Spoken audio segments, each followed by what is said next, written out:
1993년 6월 8일 이른 아침부터 경찰에 출동 요청이 접수됐습니다. 신고를 받은 경찰이 도착한 곳은 제주의 한적한 주택가 2층 임대주택으로 올라간 경찰들, 젊은 여성이 방 한가운데 쓰러져 있었습니다. 한눈에 봐도 이미 숨을 거둔 모습, 시신의 허벅지 양쪽에는 날카로운 흉기로 깊게 찔린 상처가 있었습니다. 피해 여성은 이 집의 거주자인 민양. 그런데 현장에서 경찰이 수상히 여긴 점은 따로 있었습니다. 화성 연쇄살인이 해결이 안 된 상황인데 피해자 발견 모습이 그 사건하고 좀 비슷한 느낌이 있었습니다. 민양의 입에는 손수건과 타월이 겹겹이 물려 있었고 스타킹으로 목과 발목이 등 뒤로 결박되어 있었습니다.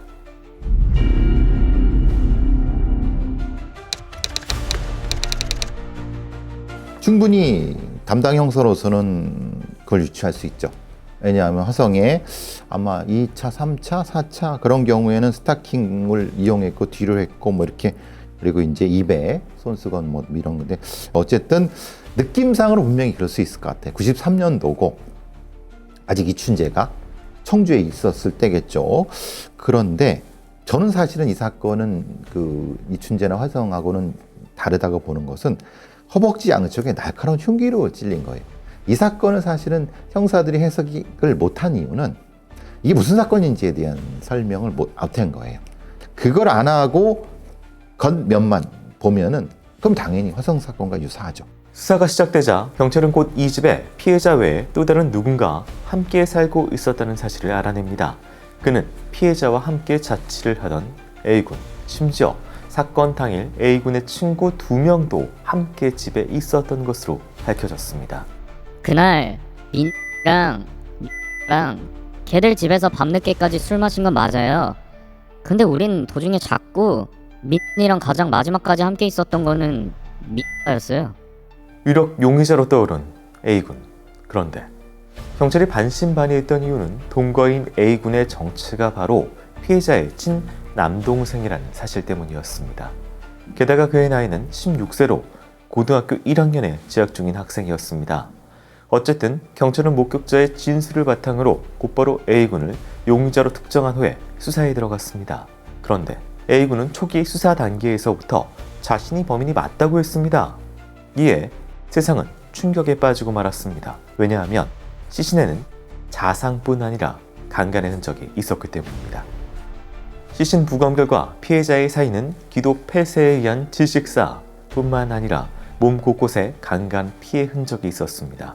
수사 초기 단계에서 작성된 A군의 자백에 따르면 당시 상황은 이랬습니다. 사건 발생일인 1993년 6월 8일 새벽, 민양과 A군은 친구들과 술을 마시며 놀았고 민양은 본인의 방으로 돌아갔습니다. 그리고 새벽 2시경 잠에서 깬 A군이 화장실을 다녀오면서 민양의 방에서 불이 켜져 있는 것을 발견하고는 방으로 들어갔습니다. 당시 그들이 대화를 나누는 소리를 밖에서 친구들이 들었다는 증언이 있었습니다. A군은 갑자기 민양의 몸을 강제로 껴안고 성관계를 요구했습니다. 민양이 거부하며 몸을 밀치자 A군은 처음엔 장난치듯이 방 안에 있던 여성용 스타킹으로 이불 위에 앉아있던 민양의 손을 뒤로 묶었습니다. 민양이 거칠게 저항했으나 밖에서 자고 있는 친구들을 의식하며 소리를 크게 지르지는 못하는 상황. A군은 몸부림치며 반항하는 민양의 입속에 바닥에 굴러다니던 손수건을 집어넣었고 서랍장 안에서 목욕수건을 꺼내 다시 한번 질가를 물려 소리를 지르지 못하게 했습니다. 그리고는 저항불능 상태에 놓인 민양의 옷을 벗기고 강간했다고 진술했습니다. 이 과정에서 민양의 입속에 있던 손수건이 젖으며 기도를 막아 기도 폐쇄에 의한 질식사로 사망에 이르렀고 강간을 마친 이후에야 민양이 사망했음을 알게 됩니다. 이후 A군은 외부인의 범행으로 위장하기 위해 스타킹으로 목과 발목을 각각 결박해 등 뒤로 연결되게 묶었습니다. 그리고는 부엌에 있던 칼날 길이 15cm가량의 과도로 대퇴부를 15cm로 깊게 찔러 자상을 남겨 사체를 손괴했습니다. 16살짜리가 강간 초범이 이걸 다 계획한다는 거예요. 아무리 친누나이라 하더라도 강간을 했고 강간을 위장하기 위해서 대퇴부를 15로 찌르고 그 다음에 이 스타킹과 목을 해서 이렇게 했다. 그러다가 목이 막혀 죽었다. 이거를 누가 이렇게 믿을까요? 여러 번 강간범이라고 하면은 저는 그럴 수 있다고 쳐요. 근데 이거를 초범이 이렇게 이게 가능할까요? 저는 첫 느낌이 그랬어요. 나이를 빼고 네. 그다음에 친동생이란 걸 빼면 행동 자체는 이게 설명이 되나요? 행동 자체가 좀 이상한 거는 그런 거예요. 그 뒤로 묶고 그 다음에 반항을 하니까 이걸 집어넣고 이랬다는 거잖아요.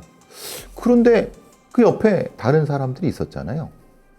그러니까 근데 다른 흉기도 쓰지 않고, 그러니까 강간범이라고 하면은 이런 순서를 가지진 않겠죠. 먼저 제압을 하겠죠.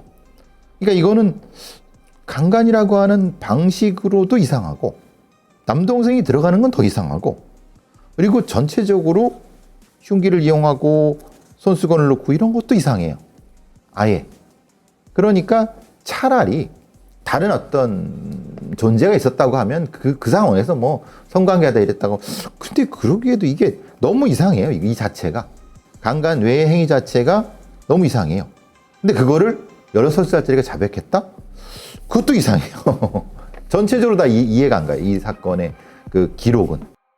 제주지방법원은 피고인인 남동생이 소년법상 소년임을 고려해 단기 5년에 장기 7년의 부정기형을 선고했습니다. 그런데 이렇게 마무리될 것 같았던 사건은 뜻밖의 전개를 맞았습니다. 초기 검찰 조사 단계에서 죄를 인정했던 남동생이 해당 자백이 강요에 의한 것이었다며 자신은 무죄라고 호소하며 항소한 것입니다. 항소를 요청하며 A군이 1심이 부당하다고 주장한 이유는 다음과 같았습니다. 첫 번째, 검찰 조사에서의 자백은 강요된 것이며 자발적으로 작성하지 않았다는 것입니다. 실제로 당시는 DNA 검사가 활성화되기 전이라 피해자의 몸에서 남동생의 DNA는 확인되지 않았던 상황. 재판의 많은 요소는 진술에 기반하며 진행됐습니다. 두 번째는 피해자와는 평소에도 합의에 의해서 몇 차례 성관계를 가졌었고 사건 당일에도 합의하에 관계를 가진 후 자리를 떴다는 것입니다. 당시 1심 판결문에는 피고인과 피해자의 기존 관계에 대한 진술이 이렇게 기록되어 있습니다. 피고인은 1학년에 재학 중인 자로서 1993년 3월경부터 제주시 소재의 동해 집 2층을 임차하여 피고인의 누나인 피해자 민과 함께 자취를 해오면서 남방관계로 피해자의 방에서 같이 잠을 자게 되면서 그녀와 성관계를 맺게 되어 같은 해 4월 중순경까지 피해자와 3, 4회 성교한 일이 있었는 바. 세 번째는 A군은 질식사에 대해서 아는 바가 전혀 없으며 자신은 피해자를 결박하거나 신체를 손괴하지 않았다는 것입니다. 이게 크게 나눠봐야 될 것 같아요. 둘의 관계가 어떤 관계였는가. 일단 그거부터. 그 관계에 대해서 정확히 변호인이 피하에서 그게 된 건지. 이게 지금 다 진술이 오염돼 버렸어요.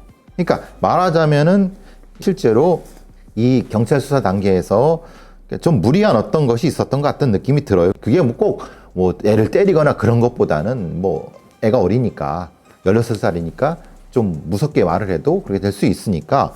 그런데 그럼 정확히 변호인이 피하에서 이 친누나와 이 동생 사이 무슨 관계냐? 성교까지 하는 관계였냐? 그럴 수 있죠. 가능한 거예요.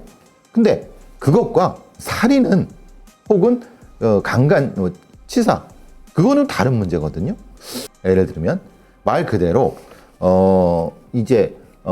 합의된 성교를 했는데 그러다가 죽어서 이렇게 위장을 했다는 건지, 그게 이제 경찰의 얘기잖아요. 그런데 그러기에는 너무 16살짜리 가기가 너무 이상하다. 흉기는 왜 썼으며. 그리고 만약에 이 입에 막힌 건 또 뭐냐. 성교하는 사이인데 그날따라 안 해갖고 강제로 하다가 이랬다는 거냐? 그것도 되게 이상하잖아요. 왜? 옆에 다른 친구인가 이게 둘이 또 있잖아요. 그러니까 이게 16살짜리가 그럴 수 있나? 정확히 기록 자체가 부실하고 물적 증거도 없고 이건 다 자백이에요. 강간범 중에 강간을 하면서 허벅지를 흉기로 찌르는 경우가 있습니다. 일종의 대리 삽입 행위라든가 일종의 그 성적인 각성을 비명소리로 하는 경우에요. 그러니까 찌르는 겁니다. 이건 치명적인 게 아니에요. 그러니까 일종의 세디즘 같은 느낌이지만 실제로는 조금 깊이 들어가는 경우가 있거든요. 근데 이 사건은 사실은 세디스트, 이거는 전문가입니다. 아니면 이걸 해본 놈입니다. 누나의 강간살인에 대한 무죄를 주장하는 동생, 지방법원에서 고등법원, 대법원까지 30을 거친 수사와 검증, 재판 과정에서 드러난 중요한 정황과 증거들은 다음과 같습니다. 피해자의 입에 물려있던 목욕수건, 피해자의 몸을 결박했던 스타킹, 팔절 모조지와 책가방. 항소심이 시작되자 검찰은 사건 당시에 사용된 손수건, 타월, 스타킹 등이 모두 피해자의 소지품이라는 점을 강조했습니다. 외부인이 가져온 물건이 아니라는 겁니다. 또한 침입 흔적이 없다는 점을 지적했습니다. 당시 사건 현장의 출입문은 이중 잠금 구조로 현관문을 닫은 뒤 뒷창문으로 손을 넣어 잠금 장치를 걸어야 하는 구조로, 이 구조를 아는 사람은 오직 함께 거주하던 피고인뿐이고 외부인이 범행을 마친 후 다시 잠그기는 불가능한 구조라고 주장했습니다. 당시 수사팀은 외부인이 침입했다는 어떠한 물리적인 증거도 발견하지 못했던 상황. 그러니까 그 시건은 너밖에 안 된다. 누나도 있잖아요. 누나의 또 뭐 남자친구도 있을 수 있잖아요. 거기에 딱 두 사람밖에 그걸 안 된다. 그건 사실은 넌센스죠. 그렇지 않습니까? 소위 말하는 그 시건 장치를 어떻게 해제할 수 있냐 이런 부분들은 평소에 다른 사람한테 얘기할 수도 있으니까 이걸 이건 사실은 옛날 방식의 그 자백 강요할 때 늘 쓰던 수법이기 때문에 그건 말이 안 되는 거고, 제가 궁금한 거는 책가방과 팔절지 모조지 이건 뭐냐 이 말이에요. 아니 증거랑 무슨 상관이 있어 이게? 근데 그 결박했던 스타킹이 이 남동생의 범죄를 입증해 주냐 이 말이에요. 법원 입장은 범인이 외부에서 왔으면 자기가 도구를 갖고 와서 이렇게 했을 텐데 네가 범인이니까 이 안에 있는 거 네가 썼지. 그러면 이 강간하러 들어오는 범인이 끈을 가지고 들어옵니까? 이 판사들의 판단의 전택이 이해 안 해.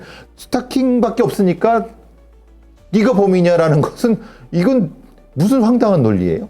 그 말이 안 되는 거고 결국 아무 증거가 없다는 거예요. 그냥 남동생의 자백밖에 없다는 건데 자백도 임의성이 없으니까 사실은 이것은 아무런 임의성이 없는 거예요.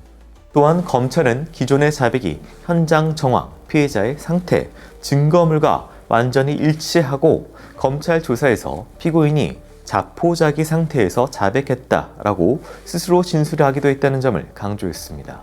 송치 이후에도 같은 증언을 반복했고 수사 과정에서의 강압은 없었다는 증언도 법정에서 직접 했다고 했습니다. 법원은 이를 토대로 검사가 작성한 피의자 자백 조서의 임의성이 인정되므로 합법적인 증거로 채택되는데 문제가 없다는 판단을 내렸습니다. 또한 재판부는 범인이 남동생이 아니라면 허벅지에 상처를 낼 이유가 없다고 했습니다. 이 사건 강간치사를 은폐하여야 할 사연이 없는 자의 범행이었다면 굳이 그 범행을 살인으로 위장하기 위하여 사체를 손괴까지 하여야 할 이유가 없다. 허벅지의 상흔이 위장을 위한 행동이라고 본 것입니다. 또 합의에 의한 성관계라는 주장에는 과거 합의 성관계가 있었다고 하더라도 이번 사건은 피해자가 명백히 거부하고 저항했고 그럼에도 불구하고 재갈을 물리고 기도 폐쇄로 사망했기 때문에 명백히 강간치사라고 판단했습니다. 저는 실수를 금할 수가 없습니다. 왜냐하면 이게 사체 손괴입니까? 그러니까 최소한 범죄심리학 교과서의 강간편을 최소한 읽어보면 이게 다른 방식의 강간일 수도 있겠다라는 생각, 다른 형태의 성적 공격일 수도 있겠다는 생각을 한 번이라도 하면 이런 판결문이 어디 있습니까?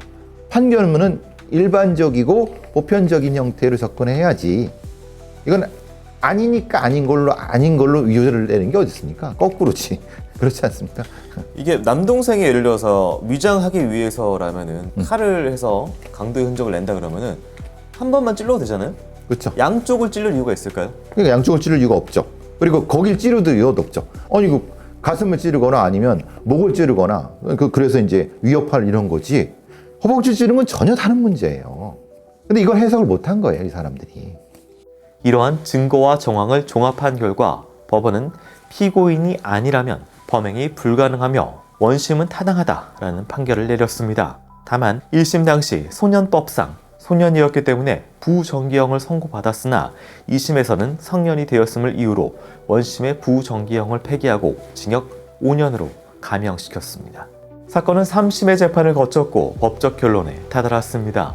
외부인의 침입 흔적이 없는 사건 현장과 함께 있던 친구들의 증언, 한 방향을 가리키고 있는 증거물들, 그러나 남동생이 자백을 번복하면서 제기된 강압수사 의혹, 그리고 무죄 주장, 이를 반증하는 법원의 수사와 판결, 결국 대법원 원심의 손을 들어줬습니다.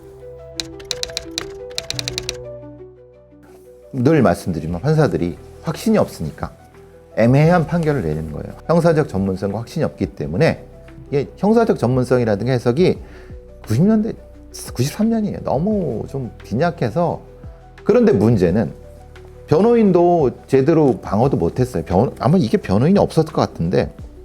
그러니까 이제 저는 이 사건을 지금의 시점에서 다시 해석하라고 하면 이건 100% 무죄입니다. 왜냐하면 자백 위에 어떤 증거도 없고 수사도 제대로 된 것도 없고 이런 경우가 너무 안타깝습니다. 사건 이전 누구보다 가까웠던 사이였을지도 모르는 두 사람. 한 지붕 같은 방 안에서 발생된 사건. 그날 새벽 남매에겐 무슨 일이 있었던 것일까? 어쨌든 남동생은 범인이 아닐 확률이 높은 거죠. 저는 이 흉기로 찌른 것, 그 다음에 이 스타킹이라든가 아니면 기도, 질식 이런 걸 봤을 때 저는 이 남동생은 범인은 아닙니다. 근데 있다고 하면 저는 범인은 혹시 돌아가신 분의 남자친구가 있었고 그 남자친구가 거기서 이제 뭔가 둘이 성행위 하다가 사고가 났을 수 있겠다. 아니면 사실은 다른 제주도에서 연쇄강간범이 있는데 거기서 범행을 하고 도망을 갔을 수 있겠다. 그랬는데 범인을 못 잡은 경찰이 이 남동생한테 뒤집어 씌운 것이 아닐까. 두 가지 가능성은 좀 봅니다.